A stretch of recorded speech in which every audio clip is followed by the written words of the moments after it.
Class 10th का exercise 7.2 का question number 7 हम लोग करने वाले हैं। ठीक है, देख लीजिए, बहुत आसान क्वेश्चन है। क्वेश्चन में आपसे कह रहा है find the coordinates of a point A का कोऑर्डिनेट्स में फाइंड करना है। ठीक है, where A B is a diameter of a circle whose centre is this and this. ठीक है guys, centre is this and B is this. ठीक है, तो ये सेंटर हमारा ये दे रखा है, बी का वैल्यू ये दे रखा है। इस क्वेश्चन में आपसे अगर समझा जाए तो देख लीजिए, यहाँ पर एक सर्कल है। ठीक है, सर्कल है तो ये ए बी मेरा डायमीटर है। मान लीजिए कि ए बी मेरा डायमीटर है। ठीक है, जो ए बी के कोऑर्डिनेट्स में फाइंड करना है। मान लीजिए कि ए के कोऑर्डिनेट्स क्या हैं, एक्स हैं और वाई हैं।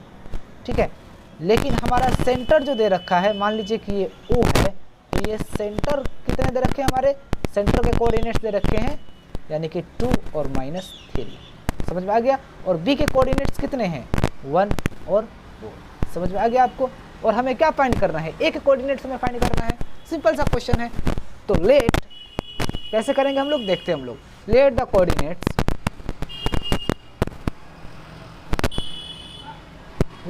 कोऑर्डिनेट्स ऑफ पॉइंट ए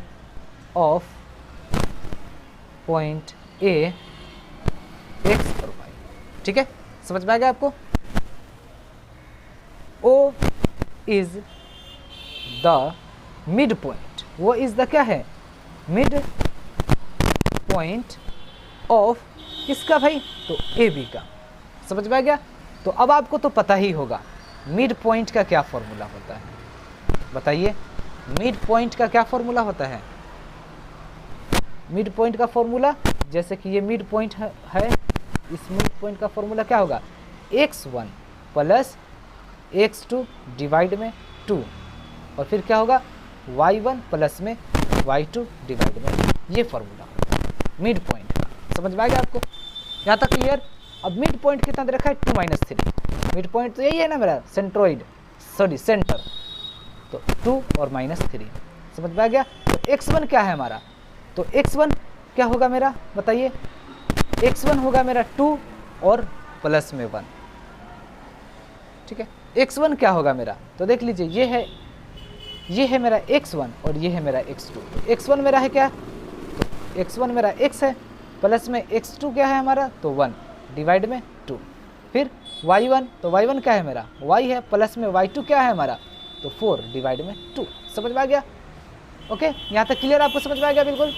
अब देख लीजिए, इस 2 को इसके इक्वल आप रखिएगा तो आपका x का वैल्यू निकल जाएगा। चलिए रखते हैं हम लोग, 2 = x प्लस 1 डिवाइड में 2।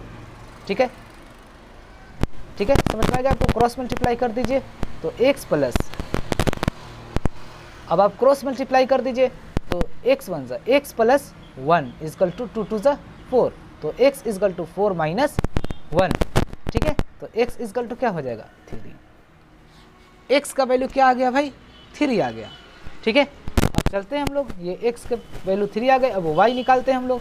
y के लिए क्या कीजिएगा आप, -3 को किससे कीजिएगा, इसके इक्वल रख दीजिए, यानी कि y प्लस 4 डिवाइड 2 = -3 के आप बराबर रख दीजिए। आपका y का कोऑर्डिनेट्स, आपका y निकल जाएगा। ठीक है, तो देख लीजिए, क्रॉस मल्टीप्लाई कीजिएगा आप, तो y प्लस 4 = -6, तो y = -6 और -4, तो y = क्या आ गया, -10, और यही हो गया आपका -10 हो गया। समझ में आ गया आपको।